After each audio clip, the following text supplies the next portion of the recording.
It's Francis here. I thought I would just jump on board and do, I don't know, probably a little bit of a catch up, considering we are now coming out of this eclipse portal. Things are a little bit wild still, so I just thought I would check in to see how you're going.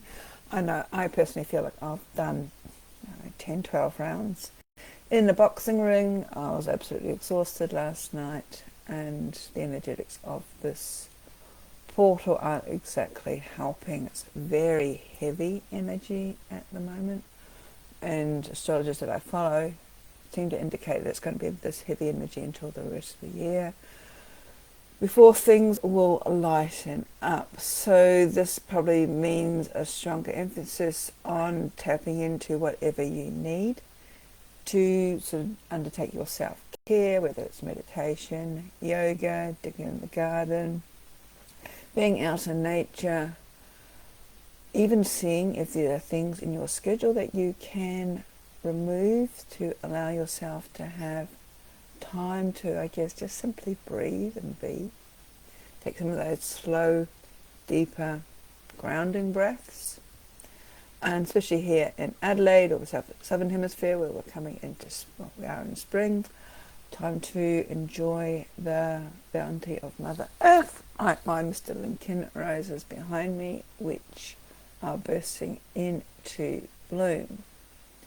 So the idea of sort of revisiting what I've talked about in the last couple of videos I've done about these eclipses has basically been spurred on by a comment that Ellie Barnes made. Now, she is a gifted psychic and card reader from New Orleans, and just in case you're not aware, all of the eastern seaboard in the US have been experiencing or being hit by some very severe hurricanes.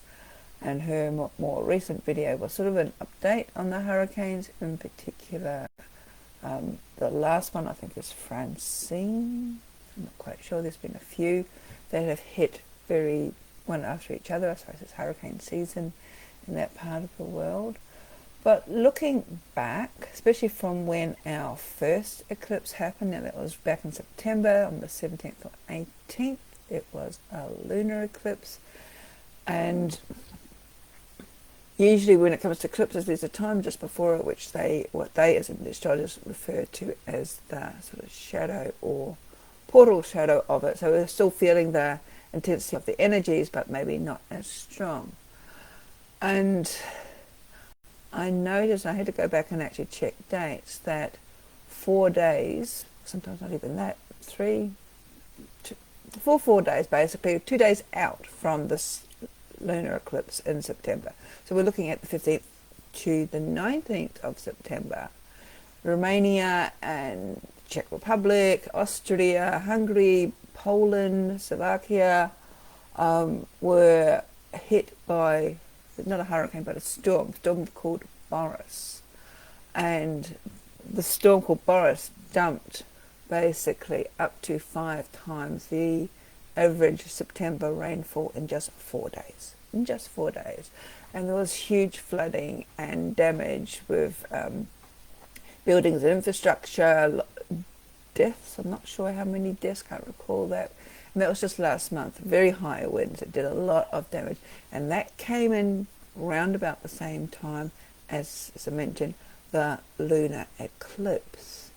Now this US hurricane disaster, just looking at my notes, first it was Francine. Now that came in as a category 2, and that was around about a little bit before the lunar eclipse. But this latest one is actually Hurricane Helene,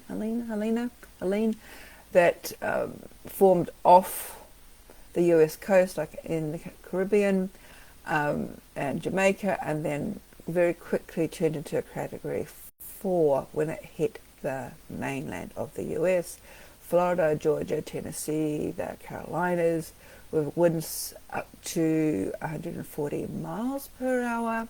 I haven't calculated that into Ks, but it was also very wide. It was some 675 k's wide, or 420 k's wide. And this is why it's left a huge trail of destruction and flooding. And it's interesting because it's just happened in the last in the last week, so to speak, which is around the time of our solar eclipse. So I thought I would just sort of revisit what I was talking about with the eclipses to see if there are any comparisons.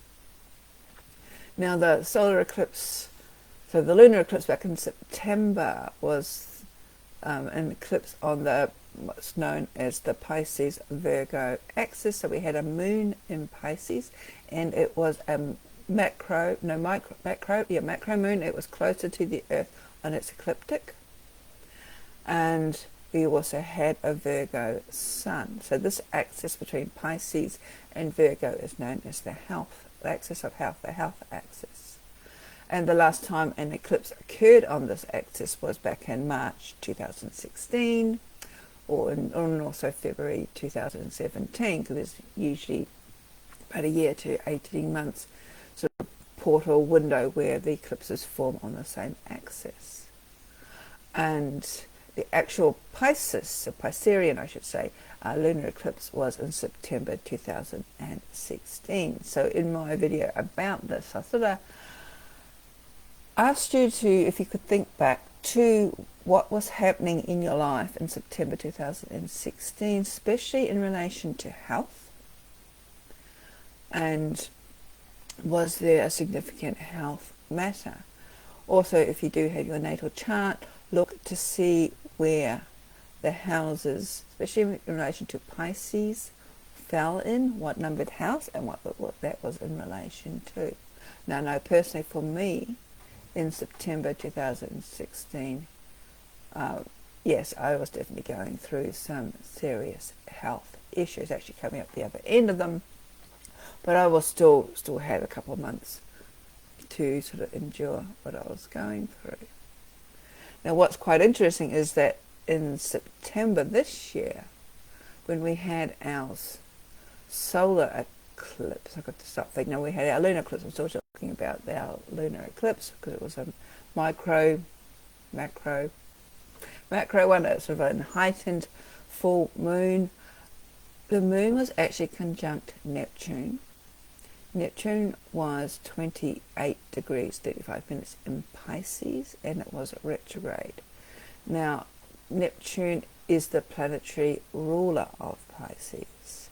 So what this actually means is that there is an intensity of this sort of Piscean influence. And with the moon being closer to the Earth, there is a higher risk of flooding, like the tides are higher than normal or more extreme with the ebbing and flowing. And I also mentioned possibility of hurricanes and tornadoes. And what did we have, or what did happen in Romania, the Czech Republic, Austria, Hungary, Poland, was this storm that caused all this flooding. It's interesting how things sort of play out a little bit. So here, well, more recently, we've just gone through a solar eclipse on the 2nd or 3rd of October, depending where you were. It was a micro moons or micro new moon, so the moon is actually furthest away on its ecliptic to the Earth. It was an astrological sign of Libra at 10 degrees 3 minutes. Libra is the scales. And what is quite interesting is that both these eclipses have been very close to the lunar nodes. And I know a lot of people, when they talk about the new moon, they talk about it's a time for manifestation, putting your dreams out there, but it was actually conjunct to the South Node. And the South Node is all about our karmic past, what we need to release from this life in order to move forward. So it was all about surrender, releasing things that are not causing balance in your life. Added to that, also conjunct was the asteroid Black Moon Lilith at 10 degrees, named after the she did appear in the very early biblical stories. She was allegedly Adam's first wife. Didn't want to submit to Adam, so she took off to the Red Sea to couple with demons and to basically forge her own sort of life from there. She also appears in ancient Sumerian texts as the screecher that inhabits the hupala tree that was cut down by Inanna, who wanted a throne. These days, Lilith is seen as sort of a figure of feminine sort of empowerment, but also the expression of feminine rage, especially that rage that we have bottled in for so long. And it's wanting to sort of be more manifest in the world, but there is a way of doing it. She does have a very seductive sort of aspect to it, but it's almost like women coming back into their embodiment of their own feminine worth and feminine power and sensuality, and what actually it means to be feminine in a society where all of that has, we're being very separated from that as well, very sort of like suppressed. Even today, we see a lot of control over females, women, girls, purely because we are female. And it's like there's this deep-rooted fear. It has to be fair if there is this need for control out there. And I'm wondering, especially in our Western society, which is still very heavily influenced by Christianity, if it comes all the way back to Lilith standing up and saying, no, up you mate, I'm going off and doing my own thing. So we had Black Moon, Lilith conjunct the moon. And at a new moon, we've got the sun and the moon conjunct. It was on the north or the south node, which is all that karmic past. It was conjunct with Black Moon Lilith. We had Mercury at 11 degrees. All of these planets and the asteroid were square to Mars. Mars was at 50 degrees of Cancer. And Mars itself was squared to Chiron, so there's lots of things happening. And Chiron was 21 degrees of Aries near the North Node, which is our future direction. Chiron is in connection to our wounded part. It's the wounded healer. It's about learning the lessons from our deepest wounds and then be able to bring them out into the world and utilize them as gifts. And it's also about self-identity. Aries and the Sun are about self-identity. And of course we've got this sort of pull towards the North Node as well.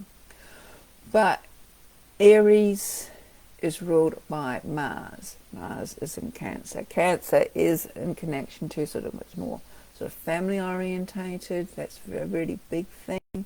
And it's very fiery. Mars is very fiery energy. So we've got this sort of rebellion and wanting to sort of like stand up for our own power. But we've also got this lot of fiery energy coming up in relation to unprocessed wounds, unprocessed traumas that have actually shaped our life, all coming up, almost like our deepest secrets being exposed, adding to this fiery energy where we can take it two ways. We can actually use this in a more positive way to change the situation that we're in, or we can go to town and it can be very destructive. And I'm saying this because round about the time of the new moon eclipse, just a little bit before it, things escalated in the Middle East. Now, I'm not saying that this was a direct result of the cosmic happening, but it has highlighted, and it continues to highlight, this Chiron wound in certain, shall we say, peoples, cultures, groups, whatever's, of this unprocessed intergenerational trauma. That's my perception. Anyway, from what I'm reading in my little knowledge of astrology that I'm finding really interesting, you can take away from this what you will. Then we add in the unpredictability of the eclipse energies as it is. This is the reason why I don't do anything around eclipse time, because the energies is just so unpredictable. Now, we're coming out of that portal. The world's gone to hell in a handbasket even more than what it has been at the moment. And it's almost like we're holding our breath. And I'm saying that because Pluto is about to station direct on the 12th of October, so next week. And when it does that, it's going to be moving out of Capricorn, the old world order, into Aquarius, which is supposed to be the new world order, or more for the people, on the 19th of November. And when especially these outer planets, the station, either retrograde or direct, it's almost like a big ocean liner sort of slowing down before it's turning around. And as it does this, there's this build-up of energy, things intensify, and this is what we are experiencing now. Again, another level of intensity. And it's almost like, say, an animal that's sort of backed into a corner, sort of fighting for its life, using it the last resolve. And this is what we are also seeing. But again, if we're sort of bringing it back onto a personal level, and if you get a chance, because again, we're looking at this time 19 years ago, because that was the last time when we had a Libran eclipse at 10 degrees of Libra. It would have been October 2005, maybe late 2005, early 2006.